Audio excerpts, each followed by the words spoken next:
اللہ تبارک و تعالیٰ نے اس دنیا کے اندر انسانوں کو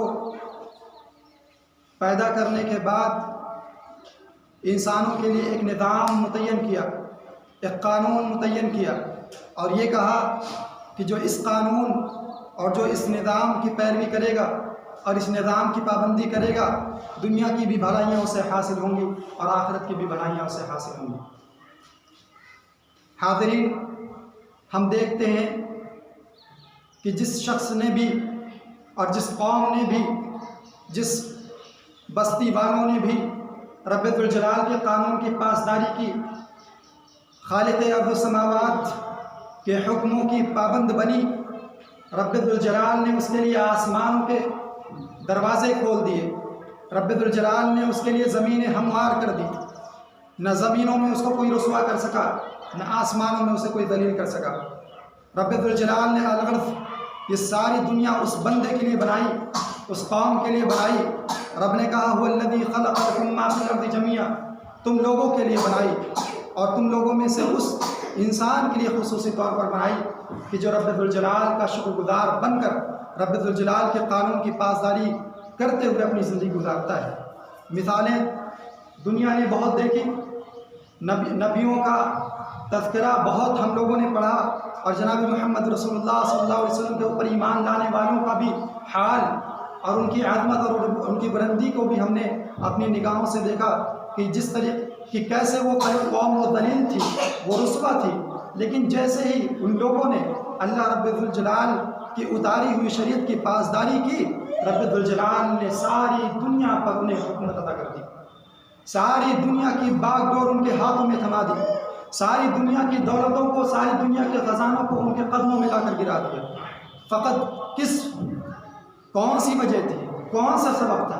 ہمیں اور آپ کو خوب پتہ ہے کہ ابو بکر، عمر، عثمان، علی، دیگر صحابہ کرام کیوں سرخرو ہوئے؟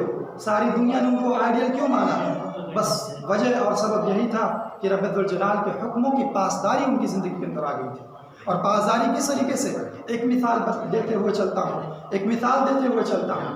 شراب حرام کی گئی، شراب حلال تھی۔ پورا مدینہ، پورا مکہ، پوری سرزمین عرب، بلکہ پوری دنیا شراب نوشی میں ملوث تھی، اور وہ صحابہ کرام بھی شراب نوشی میں ملوث تھے۔ رب ذوالجلال کا حکم آسمان سے اترتا ہے کہ یسألونک عن الخمر، شراب کے بارے میں یہ جاننا چاہتے ہیں، اے نبی علیہ السلام آپ شراب کے بارے میں بتلا دیجیے کہ شراب حرام کر دی گئی، شراب حرام کر دی گئی۔ اب شراب مسلمانوں کے لیے حلال نہیں، لہذا یہ سنتے ہی، یہ فرمان پردے سماعت سے ٹکراتے ہی لوگوں کے گھروں سے، نالیوں کے ذریعے سے شراب بہنا شروع ہو گئی۔ شراب کو پھر ہاتھ نہیں لگایا۔ ایک اور مثال، پالتو گدھا حلال تھا، ہانڈیوں میں پک رہا تھا گوشت۔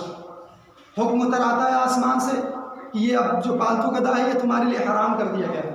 ہانڈیوں میں ابلتا ہوا گوشت صحابہ کرام پلٹ دیتے ہیں، یہ نہیں کہتے کہ چلو یہ تو پک رہا ہے، اس کو کھا لیں گے، اس کے بعد اب ہاتھ نہیں لگائیں گے۔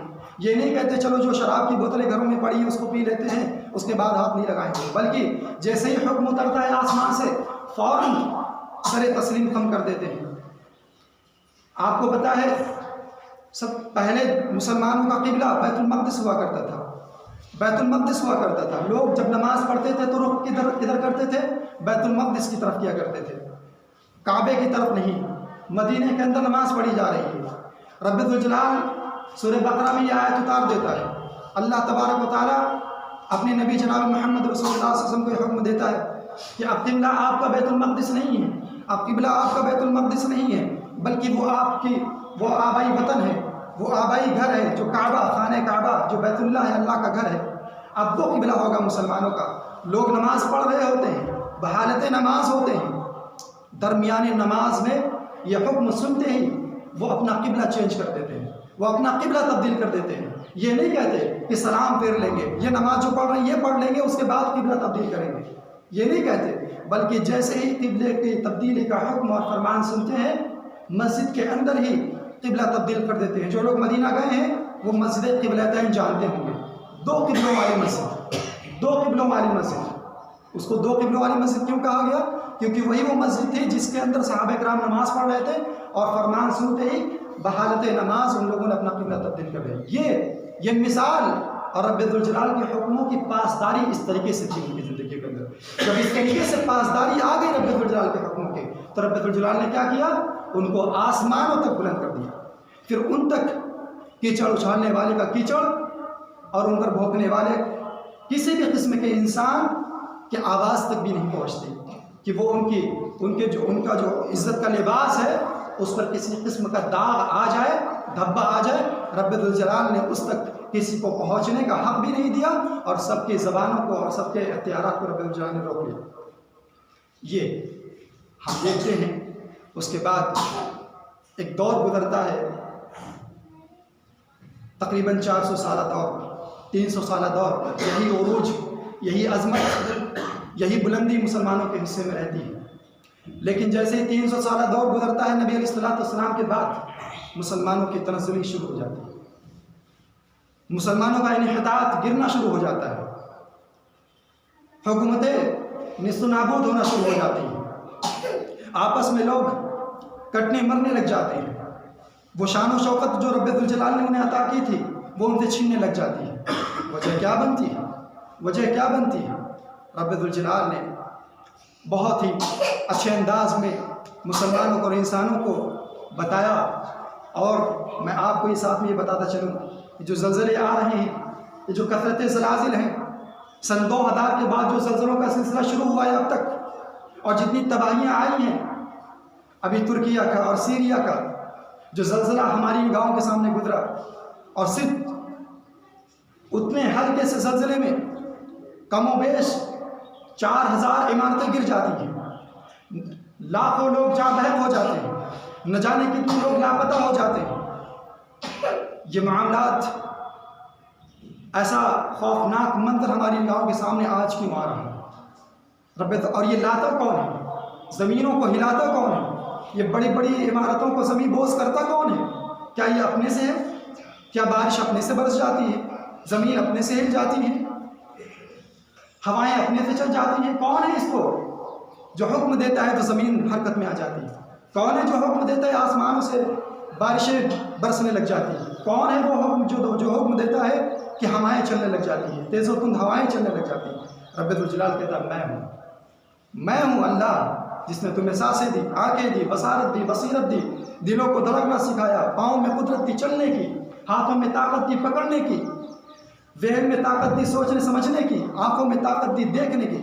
اس نے کہا ان نشاء نخسف بہم الارض اور نسقط علیہم کسفا من السماء، ہم ہیں وہ جو زمین کو دھساتے ہیں، زمین کو ہلاتے ہیں، ہم ہیں وہ جو آسمان کا ٹکڑا گراتے ہیں۔ ان فی ذلک لآیۃ لکل عبد منیب، یہ ہوتا کیوں ہے؟ زمینیں ہلتی کیوں ہیں؟ آسمانوں سے قہر کیوں برستا ہے اس زمین پر اور بندوں پر؟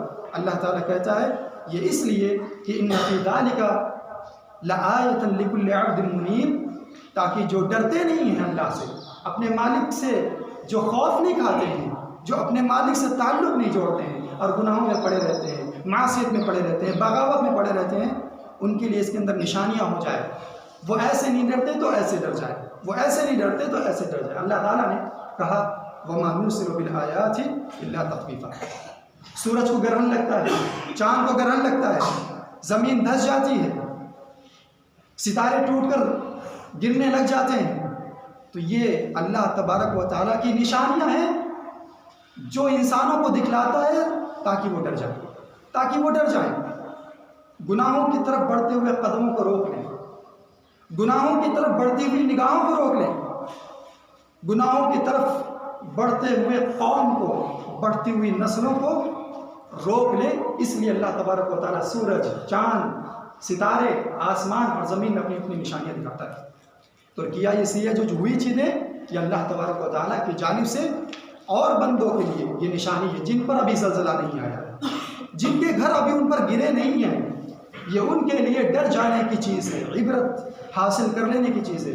جیسے انہیں نہیں پتا تھا جب وہ سو رہے تھے کہ رات میں اور دن میں جب ہم کھیل رہے ہیں تو ہمارے اوپر یہ ہماری بلڈنگیں گر جائیں گی اور ہم نیست و نابود ہو جائیں گے، جیسے انہیں نہیں پتا تھا ویسے ہمیں بھی نہیں پتا ہے۔ تو جب نہیں پتا ہے تو ہمیشہ چاق و چوبند رہنے کی ضرورت ہے اور جس سے ہم زلزلوں سے بچ سکیں وہ تمام اسباب اختیار کرنے کی ضرورت ہے۔ اللہ تبارک و تعالیٰ نے کہا صرف تمہاری قوم پر، تمہاری بستیوں پر زلزلے نہیں آئے، یا تمہارے ٹائم پہ، تمہارے دور میں زلزلے نہیں آئے کہ زمینیں دھس گئی اور لوگ ہلاک ہو گئے۔ اللہ نے کہا فَكُلًّا أَخَذْنَا بِذَنبِهِ، اللہ نے پچھلی قوموں پر بھی ایسا کیا ہے، ان کو اس طریقے سے عذاب میں مبتلا کیا ہے۔ اللہ تعالیٰ کہتا ہے کہ ہم نے پچھلی قوموں میں سے بہت سارے لوگوں کو ان کے گناہوں کی وجہ سے پکڑ لیا۔ مطلب یہ کہ جو زلزلے آ رہے ہیں یہ انسانوں کی سرکشی کی بنیاد پر آ رہے ہیں، انسانوں کے گناہوں کی بنیاد پر آ رہے ہیں۔ فَكُلًّا أَخَذْنَا بِذَنبِهِ، ہم نے ان کے گناہوں پر ان کی گرفت کر لی۔ فَمِنْهُم مَّنْ أَرْسَلْنَا عَلَيْهِ حَاصِبًا، تو ہم نے ان میں سے کچھ قوموں پر ہم نے تیز تند ہواؤں کو بھیج دیا، زمین نہیں دھسائی، کیا کیا؟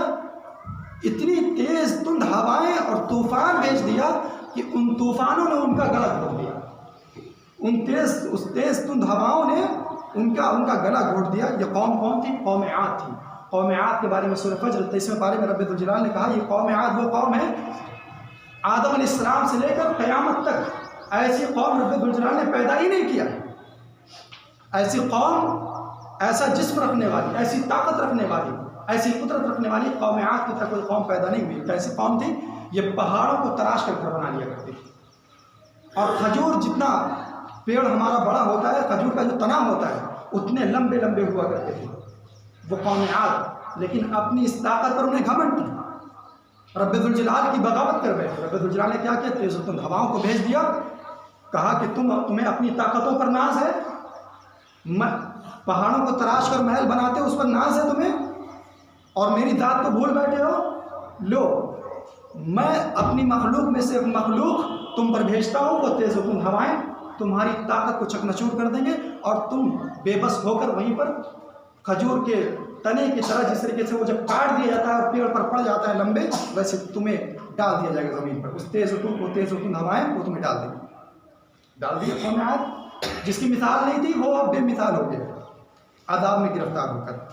اللہ تعالیٰ نے کہا وَمِنْهُم مَّنْ أَخَذَتْهُ الصَّيْحَةُ، صالح علیہ السلام کی قوم ثمود، صالح علیہ السلام نبی ہیں، ثمود صالح علیہ السلام جو اونٹنی کا قصہ مشہور ہے، ناقۃ اللہ جس کو کہا جاتا ہے، ناقۃ اللہ فسقیاھا، جو ہم تلاوت کرتے ہیں آخری پارے میں، اللہ کی اونٹنی، اس کے ساتھ سرکشی کرتے ہیں قوم والے اور اپنے پیغمبر کا انکار کرتے ہیں اور اس کی پوچھیں کاٹ دیتے ہیں اور اللہ کی اس اونٹنی کو قتل کر دیتے ہیں بے رحمی کے ساتھ۔ اللہ تبارک و تعالیٰ فَأَخَذَتْهُمُ الصَّيْحَةُ، اللہ تعالیٰ کہتا ہے ان کو بہت تیز آواز سیٹی نے اس کو پکڑ لیا، بہت تیز سیٹی کے مانند آواز نے ان کو گرفتار کر لیا اور اس کی تاب نہ لا سکے اور وہ ہلاک ہو گئے صالح علیہ السلام کی قوم۔ وَمِنْهُم مَّنْ خَسَفْنَا بِهِ الْأَرْضَ، اور ہم نے کچھ قوموں کو زمین میں دھسا دیا۔ زمین میں کس قوم کو دھسایا؟ جو موسیٰ علیہ السلام کی قوم میں قارون تھا، قارون کے بارے میں سنا ہوگا لوگوں نے، قارون اور اس کے لوگ باغ، قارون، اس کا خزانے کے بارے میں رب ذوالجلال نے کہا ہے کہ اس کے خزانوں کی کنجیاں، بڑی بڑی جماعت، بڑے بڑے انسانوں کی جماعت، طاقتور وہ بھی اسی کنجیاں اٹھاتے تھے، خزانے نہیں، خزانوں کی کنجیاں بڑے بڑے طاقتور انسان اٹھاتے تھے۔ قارون کے خزانے کی وہ عقل کا شکار ہوا، وہ تکبر کا شکار ہوا، بڑائی کا شکار ہوا اور رب کی کبریائی کو ٹھکرا دیا۔ اپنے قوم میں جو پیغمبر تھے موسیٰ علیہ السلام، ان کی نافرمانی کی، رسول کی نافرمانی کی، اللہ تعالیٰ نے کہا تمہیں عقل ہے، تمہیں ناز ہے، لو خسفنا بہم الارض، ہم تمہیں اسی زمین میں دھسا دیتے ہیں، اور وہ قارون دھستا چلا گیا۔ خسفنا بہم الارض ومنہم من اغرقنا، اور کچھ قوم کو ہم نے دھسا دیا اور کچھ قوم کو ہم نے سمندروں میں ڈبا دیا۔ سمندر میں کون ڈوبا؟ فرعون، جو اپنے آپ کو کہتا تھا میں رب ہوں، اور اس قوم والے، حامان اس کا وزیر، اس کا دوست۔ اس لیے دوستی ہمیشہ اچھے لوگوں کے ساتھ کرو، اچھے لوگوں کے ساتھ کرو۔ اگر برے لوگوں کے ساتھ دوستی رہے گی تو جو انجام اس برے انسان کا ہے، اس کے ساتھ رہنے کی وجہ سے وہی انجام اس دوست کا بھی ہو جائے گا جو اس کے ساتھ دوستی کرتا ہے۔ جو دوستی کاٹتا ہے برے لوگوں کے ساتھ، اس برے دوست کے ساتھ بھی اس کا انجام ہوگا۔ فرعون کا تذکرہ کے ساتھ رب ذوالجلال حامان کا تذکرہ کرتا ہے۔ حامان کون؟ اس کے ساتھ رہنے والا وزیر، اس کا، اس کو ڈبا دیا جاتا ہے، اس کے لشکر کو ڈبا دیا جاتا ہے، اس کے اپنے گناہوں کی وجہ سے، اللہ کی کبریائی کو کنارے رکھ دینے کی وجہ سے، پیغمبر موسیٰ علیہ السلام کو نہ ماننے کی وجہ سے۔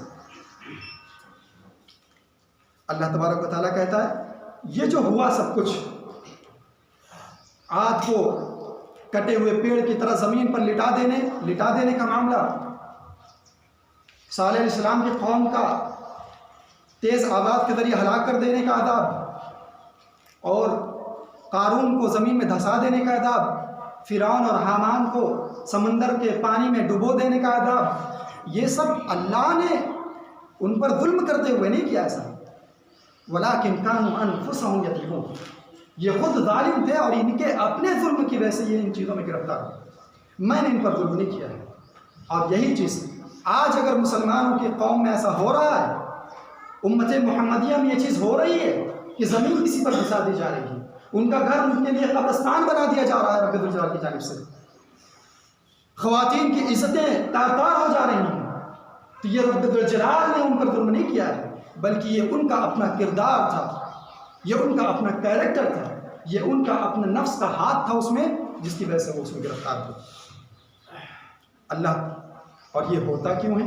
جیسے میں نے کہا ایک جملے میں کہ گناہوں کی وجہ سے، اللہ تبارک و تعالیٰ کی نافرمانی کی وجہ سے۔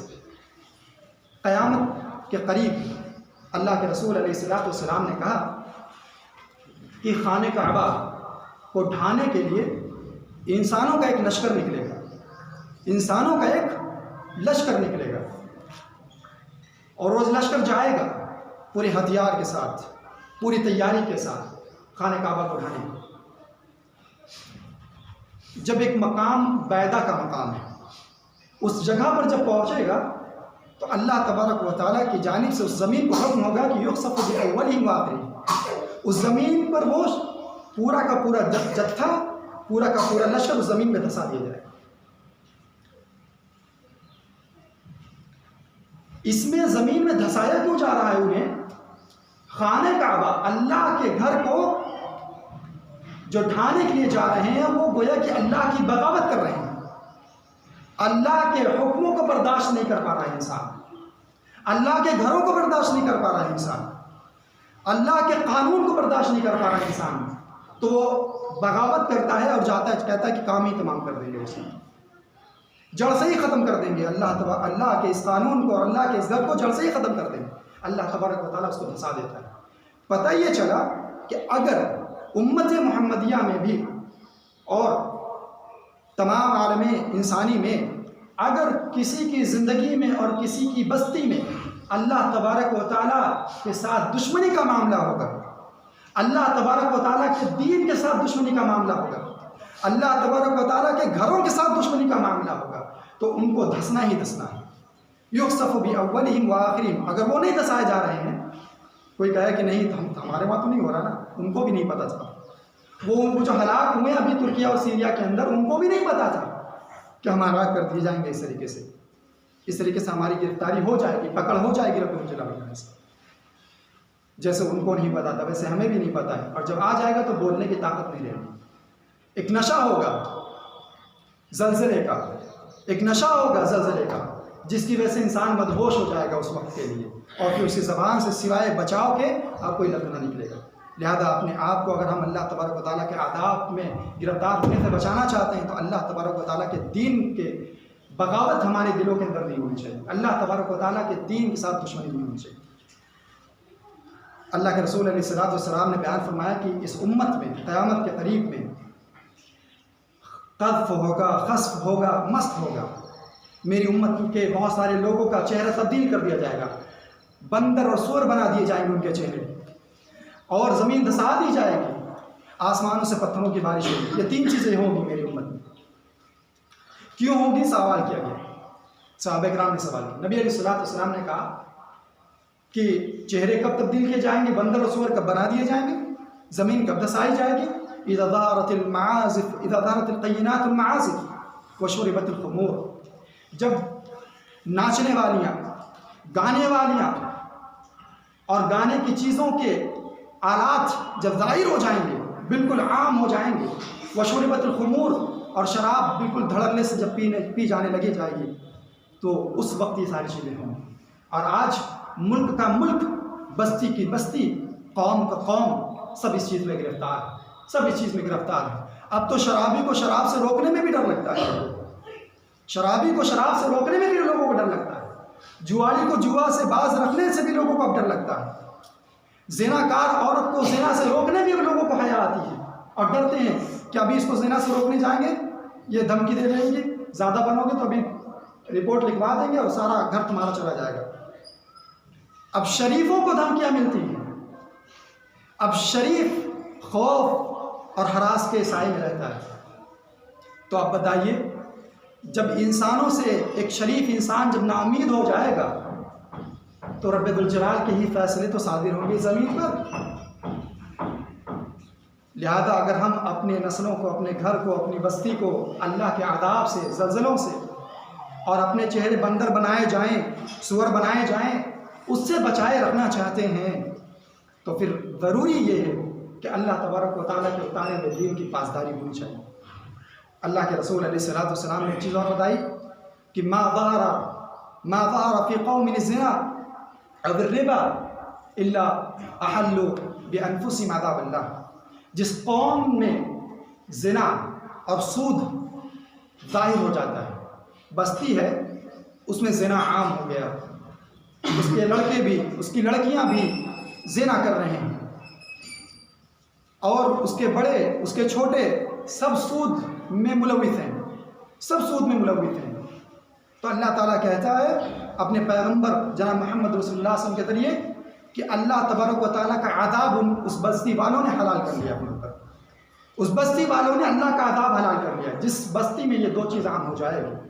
اور اگر آپ اور ہم انصاف سے یہ بات اگر کہنا چاہیں اور کہنے کی بات آ جائے انصاف سے، تو ہم یہ کہنے پر مجبور ہو جائیں گے اس دور میں کہ شاید کہ کوئی ایسی بستی ہو جہاں پر سود اور زنا نہ ہو، اور وہ بھی عام، سود اور زنا نہ ہو، وہ بھی عام۔ کیا اسلامی ممالک، کیا غیر اسلامی ممالک۔ جیسے فلم کا معاملہ ہے کہ چاہے فلموں کو اسلامی کہہ دیا جائے چاہے غیر اسلامی کہہ دیا جائے، بات وہی، اس میں عیاشی ہی پیش کی جائے گی انسانوں کے سامنے۔ ابھی تغرل اور فلاں فلاں سب چلا جو، کیا اس میں عشق و معاشقی کا نمونہ نہیں لوگوں کے سامنے پروسا گیا؟ کیا بے حیائی اس کے ذریعے سے قوم والوں کے درمیان نہیں لائی گئی؟ کیا اس میں ہیروئن کا کوئی کردار نہیں رہا؟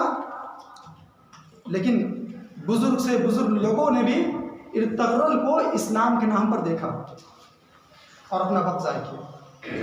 اس بے حیائی کو جب اسلام کا لبادہ اڑا دیا گیا تو بتائیے اللہ تبارک و تعالیٰ کی جانب سے کوئی امن کا فرمان جاری ہوگا ہم انسانوں کے لیے؟ اللہ تبارک و تعالیٰ ہمیں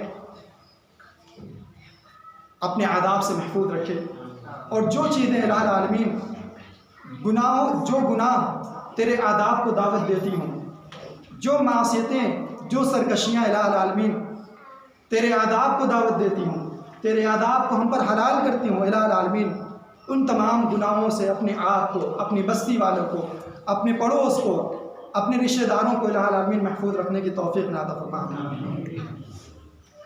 اللہ کے رسول علیہ الصلوۃ والسلام نے کہا کہ موتان شدید وبعدہ سنوات زلازل، کہ قیامت کے قریب بہت زیادہ موتیں ہونے لگ جائیں گی، کثرت سے موتیں ہونے لگ جائیں گی۔ انسان کھڑا کا کھڑا رہے گا اور گر جائے گا، انسان مسافر ہوگا، گھر سے نکلا ہوگا کچھ لینے کے لیے سبزیاں، گھر کی ضروریات، اور واپس نہ آ سکے گا۔ انسان کچھ لکھنے کے لیے قلم اٹھائے گا لیکن لکھ نہیں سکے گا، انسان پہننے کے لیے کپڑا اٹھائے گا لیکن پہن نہیں سکے گا۔ یہ سکرات الموت، موتان شدید، بہت زیادہ موتیں ہونے لگ جائیں گی، وکثرت الزلازل، اور بہت کثرت سے زلزلے آنے لگ جائیں گے، زمین ہلنے لگ جائے گی، ہلاکت زیادہ ہو جائیں گی۔ جب یہ ساری چیزیں تم دیکھ لو تو یا ایھا الناس اتقوا ربکم، اپنے رب سے ڈرنے لگ جاؤ، اپنے رب سے ڈرنے لگ جاؤ۔ یہ زلزلے تو تھوڑے ہیں، یہ تو تمہاری خالی تھوڑی سی زندگی ختم کریں گے نا، لیکن ان زلزلۃ الساعۃ شیء عظیم، جب قیامت کا زلزلہ ہوگا تو وہ زلزلہ ایسا ہوگا کہ جب وہ زلزلہ آئے گا تو ہر کوئی ایسا ہوگا جیسے وہ نشے میں ہے، اور وہ نشے میں نہیں ہوگا۔ دودھ پلاتی ماں اپنے دودھ پلاتے بچے کو بھول جائے گی، پیٹ میں حمل ہوگا، بچہ پیٹ میں ہوگا، وہ گر جائے گا، اتنا سخت ترین زلزلہ ہوگا قیامت کا. اگر اس زلزلے کی ہولناکی سے، اس زلزلے کے اندر جو عذاب رب الجلال نے پنہا رکھا ہے، اگر اس سے ہمیں محفوظ رہنا ہے تو اس جیسے زلزلوں سے ہمیں آج خوف کھا جانا چاہیے اور اپنے رب الجلال سے جڑ جانا چاہیے. اللہ تعالیٰ نے کہا، باتیں بہت ساری ہیں لیکن ایک حدیث اور میں بیان کرتا چلوں. یہ گناہ تو انسان خاص کر کے ان چیزوں میں خیال کرتا ہے کہ انسان زنا کرے اور شراب پیے اور یہ فلاں فلاں چیزیں. ایک حدیث میں ایسی بتاتا ہوں آپ کو کہ اس کا تعلق ہماری روزمرہ کی چیزوں سے اور ہماری عبادت سے، ہماری اپنی عبادت سے. اگر اس عبادت میں وہ چیز آ گئی تو ہم اللہ تبارک و تعالیٰ کے عذاب کے فوراً مستحق ہو سکتے ہیں. اللہ تعالیٰ ہمیں اس گناہ کی وجہ سے فوراً ہمیں اس عذاب میں گرفتار کر سکتا ہے. اللہ کے رسول علیہ السلام نے کہا کہ جب تم نماز پڑھتے ہو، جب تم اللہ کی عبادت کرنے آتے ہو تو امام جب رکوع جاتا ہے اور تم رکوع جاتے ہو تو امام سے پہلے اپنا سر مت اٹھاؤ. امام کے سر اٹھانے سے پہلے اپنا سر مت اٹھاؤ. اگر تم ایسا کرتے ہو، اگر تم نہیں باز آتے ہو پھر بھی امام سے پہلے اپنا سر اٹھاتے ہو تو اللہ تبارک و تعالیٰ تمہارے چہرے کو بندر کے چہرے میں، گدھے کے چہرے میں تبدیل کر دے. یحول اللہ رأسہ رأس حمار، گدھے کی صورت بنا دے گا اپنی صورت. اور یہ کوئی بعید نہیں ہے. جس نے یہ زمین بچھونا بنا دیا، جس نے چھوٹی سی ڈبیا میں دیکھنے کی قوت رکھ دی، وہ اللہ تبارک و تعالیٰ تمام چیزوں پر قادر ہے. تو لہذا ایک معمولی چیز ہے یہ، ہماری نگاہ میں یہ معمولی ہے نا کہ امام سے پہلے سر اٹھانا بہت بڑی چیز نہیں ہے، بہت بڑا گناہ نہیں ہے. لیکن اللہ کے رسول علیہ السلام کہتے ہیں اتنا بڑا گناہ ہے کہ چہرہ اللہ تبارک و تعالیٰ گدھے کا بنا دے گا اگر امام سے پہلے سبقت کرو گے. امام نے اللہ اکبر کہہ دیا، اب آپ آزاد نہیں ہیں، اب آپ امام کے پابند ہیں. امام کے کرنے کے بعد ہی آپ کو کرنا ہے. سجدہ امام، جیسے سجدے میں جائے امام تب آپ کو جانا ہے. امام کے سجدہ میں جانے سے پہلے آپ کو سجدے میں نہیں جانا. اب بتائیے، ایک مسجد کے ایک چھوٹے سے امام سے آگے آپ کو نہیں بڑھنا ہے. جتنا امام کرے گا اتنا ہی آپ کو کرنا ہے اور اس کے بعد کرنا ہے، اس سے پہلے بھی نہیں کرنا ہے. تو بتائیے، جس کو رب الجلال نے امام العالمین بنایا ہے، رحمت للعالمین بنایا ہے، ساری کائنات کا امام بنایا ہے، ساری کائنات کا امام جناب محمد رسول اللہ صلی اللہ علیہ وسلم کو بنایا ہے، ان سے ہم کتنا آگے بڑھ رہے ہیں؟ ان سے ہم کتنا آگے بڑھ رہے ہیں؟ عبادات میں، اپنی طریقے زندگی میں، اپنی سوچ میں، اپنی فکر میں، اپنے نظریے میں، اپنے عقیدے میں، اپنے طور طریقے میں، اپنے پہناوے میں، اپنے اوڑھنے بچھونے میں، اپنے گھر کے اندر، اپنے گھر کے باہر، ہم کتنا اس امام سے باہر نکل رہے ہیں، اس امام الانبیاء سے، اس امام المرسلین سے کتنا آگے نکل رہے ہیں. اللہ تبارک و تعالیٰ نے ڈرایا انسان کو، کیا کہا ہے؟ اور خاص کر مسلمانوں کو، فَلْيَحْذَرِ الَّذِينَ يُخَالِفُونَ عَنْ أَمْرِهِ أَن تُصِيبَهُمْ فِتْنَةٌ أَوْ يُصِيبَهُمْ عَذَابٌ أَلِيمٌ. اللہ کے رسول صلی اللہ علیہ وسلم کی جو حکموں کی مخالفت کرے گا وہ ڈر جائے کہ اللہ تبارک و تعالیٰ کی جانب سے وہ فتنے میں نہ پڑ جائے، اور یصیبہم عذاب علیم، یا اللہ تبارک و تعالیٰ اس کو دردناک عذاب میں نہ مبتلا کر دے. اس کو ڈر جانا چاہیے. ہو سکتا ہے جہاں زنا اور سود اور شراب ان زلزلوں کی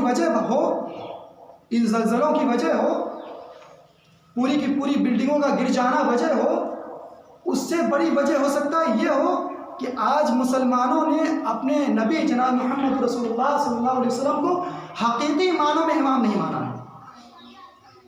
لوگوں نے ان کے علاوہ بہت سارے امام بنا لیے ہیں، اب وہی امام جب کچھ کہے گا تب مانیں گے ورنہ نہیں مانیں گے. اس عذاب میں گرفتار ہونے کی وجہ سب سے بڑی یہی ہے. اصل شراب پینے کے ساتھ ساتھ، سود میں ملوث ہونے کے ساتھ ساتھ، زنا میں ملوث ہونے کے ساتھ ساتھ سب سے بڑے وجہ عذاب میں گرفتار ہونے کی یہی ہے کہ آج مسلمانوں نے خصوصی طور پر جس کو رب نے امام بنایا تھا اس کو چھوڑ کر اپنا الگ الگ ٹولہ بنا لیا، اپنا الگ فرقہ بنا لیا، اپنی الگ الگ جماعتیں بنا لی، اپنے الگ الگ امام بنا لیے. اب وہی جو کہے گا اسی پر سر تسلیم خم کریں گے.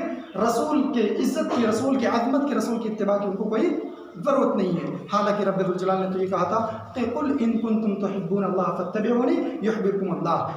اللہ سے محبت کرنا چاہتے ہو اور اللہ کی رحمتیں حاصل کرنا چاہتے ہو اور اللہ تبارک و تعالیٰ عذاب میں تمہیں نہ گرفتار کر لے یہ چاہتے ہو تو فاتبعونی یحببکم اللہ میری پیروی کرو. رسول علیہ السلام نے کہا میری پیروی کرو، میرے پیچھے چلو، اللہ تبارک و تعالیٰ یہ ساری چیزیں تمہیں دے دے گا. آج ان ساری چیزوں سے ہم محروم کیوں ہیں؟ کیونکہ ہماری اپنی زندگی میں رسول علیہ السلام کی پیروی نہیں ہے. میں صاف لفظوں میں اگر نام لوں تو ہماری زندگی میں امام ابو حنیفہ رحمہ اللہ کی پیروی ہے، ہماری زندگی میں امام شافعی رحمہ اللہ کی پیروی ہے، ہماری زندگی میں امام احمد بن حنبل رحمہ اللہ کی پیروی ہے، ہماری اپنی زندگی میں امام مالک رحمہ اللہ کی پیروی ہے، ہماری اپنی زندگی میں مدرسوں کی پیروی ہے، مدرسوں کے علماءوں کی پیروی ہے، مسجدوں کے اماموں کی پیروی ہو سکتی ہے، اور ہماری زندگی میں ملکوں کے قانونوں کی پیروی ہے. لیکن ہماری اپنی زندگی میں اگر پیروی نہیں ہے تو جناب محمد رسول اللہ صلی اللہ علیہ وسلم کی پیروی نہیں ہے. ورنہ ہم جو نمازیں پڑھ رہے ہیں، ورنہ ہم جو زکوٰۃ دے رہے ہیں، ورنہ ہم جو حج کر رہے ہیں، ورنہ جو ہم روزے رکھ رہے ہیں، سب نبی علیہ السلام کی پیروی میں رکھتے ہیں. آج 26 تاریخ ہے رجب کی، کل 27 تاریخ ہے. اس میں مسلمانوں کی بہت ساری جماعت، بہت سارے لوگ ایک رجب کا روزہ رکھیں گے. ہو سکتا ہے بہت سارے لوگوں نے رکھا ہو اور بہت بڑی نیکی سمجھ کر رکھا ہو، لیکن اس کا کوئی تعلق نبی علیہ السلام کی زندگی سے نہیں ہے. نبی علیہ السلام نے اس کا کوئی روزہ نہیں رکھا ہے، اور جس کا روزہ رکھا ہے اس کا پتہ نہیں ہے مسلمانوں کو. کس کا روزہ رکھا ہے؟ ہفتے میں سوموار کے دن کا نبی علیہ السلام روزہ رکھتے تھے ہمیشہ، اور جمعرات کا دن کا روزہ رکھتے تھے نبی علیہ السلام ہمیشہ. لوگوں کو اس کا پتہ نہیں ہے. جب لوگوں کو بتاؤ کہ سوموار اور جمعرات کا روزہ ہے تو کہیں گے اچھا یہ بھی ہے کیا. رجب کے روزوں کا پتہ ہے، جو کہ دین نہیں تھا، جو کہ بدعت تھی، اس کا پتہ ہے. اور جو کہ نبی صلی اللہ علیہ وسلم کا روزہ جو ہر ہفتے گزر رہا ہے اس کا پتہ نہیں ہے.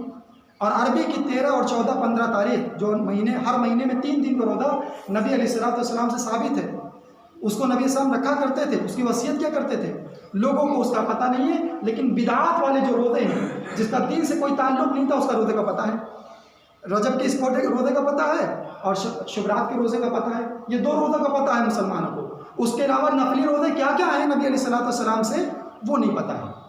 جو صحیح چیز تھی شیطان نے انسانوں سے چھپا دیا، اور جو غلط چیز تھی اسی کو عین اسلام بتا کر لوگوں کے سامنے پروس دیا کہ یہی چیز ہے، اور اسی پر لڑنا، اسی پر مرنا. اور نبی علیہ السلام کی زندگی کو کھنگالنا نہیں ہے کہ نبی صلی اللہ علیہ وسلم نے اپنی زندگی میں کیا کیا. لہذا 26 اور 27 رجب کا جو روزہ لوگ رکھتے ہیں یہ بدعت ہے، اس سے نیکی نہیں ملے گی، بلکہ کل قیامت کے روز انسان ان روزوں کی وجہ سے نبی علیہ السلام کی سفارش سے، شفاعت سے محروم کر دیا جائے گا، اور حوض کوثر کا پانی بھی اسے نصیب نہیں ہوگا. لہذا اگر ہم اور آپ چاہتے ہیں کہ نبی علیہ السلام کی پیروی کریں اور اللہ تعالیٰ کی عبادت کریں تو پھر نبی علیہ السلام کی پیروی میں ہی ساری چیزیں کرنی ہوگی. آخر میں دعا ہے کہ اللہ تبارک و تعالیٰ ہم تمام لوگوں کو نبی علیہ السلام کی صحیح پیروی کرنے کی توفیق عطا فرما، اور جو بھی گناہ اللہ تبارک و تعالیٰ تیرے عذاب کو دعوت دیتے ہوں، الہ العالمین تمام گناہوں سے ہمیں محفوظ رکھ. الہ العالمین ہماری بچیوں کو زنا سے محفوظ رکھ، ہمارے نوجوانوں کو زنا سے، گانوں سے، الہ العالمین فلم بینی سے، الہ العالمین ہماری نسلوں کو محفوظ رکھ. الہ العالمین شراب پینے سے، الہ العالمین نشہ میں ملوث ہونے سے، الہ العالمین الغرض جتنے بھی گناہ ہیں الہ العالمین ہمیں قوت دے، طاقت دے کہ ہم ان تمام گناہوں سے اپنے آپ کو بھی روک سکیں اور اپنے پڑوس کو، اپنے رشتہ داروں کو بھی روک سکیں. آمین وآخر دعوانا الحمدللہ رب العالمین. بارک اللہ لنا ولکم فی العظیم ونفعنا وإياکم بالآیات والذکر الحکیم. انہ تعالی جواد کریم ملک بر رؤوف رحیم.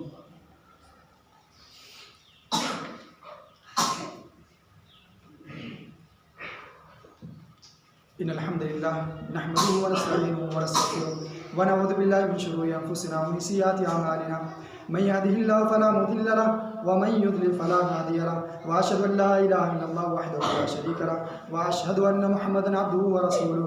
اما بعد فان خير الحديث كتاب الله وخير الهدي هدي محمد صلى الله عليه وسلم وشر الامور محدثاتها وكل محدثه بدعه وكل بدعة ضلالة وكل ضلالة في النار.